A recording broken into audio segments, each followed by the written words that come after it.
Apabila Nabi SAW bersabda, "Saya lihat Abdurrahman masuk syurga merangkak," maka janganlah saudara anggap Nabi SAW tidak melihat dengan matanya sendiri. Sebenarnya Nabi SAW melihat perkara itu dalam jaganya, seperti orang yang bermimpi melihat dalam mimpinya. Meskipun orang yang bernama Abdurrahman bin Auf pada masa itu sedang tidur di rumahnya. Kesan tidur yang hanya ada di sini dan pandangan-pandangan batin yang seumpamanya ialah ianya menyekat kuasa deria ke atas roh, yang mana ialah cahaya ketuhanan yang batin. Ini kerana deria telah terlebih dahulu menguasai roh, menarik kembali ke alam deria dan memalingkan muka manusia jauh dari alam ghaib dan alam tinggi itu.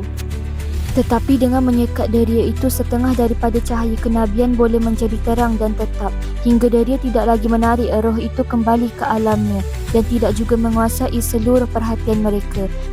Oleh itulah mereka dapat melihat dalam keadaan jaga sama seperti apa yang dilihat oleh orang lain dalam mimpi.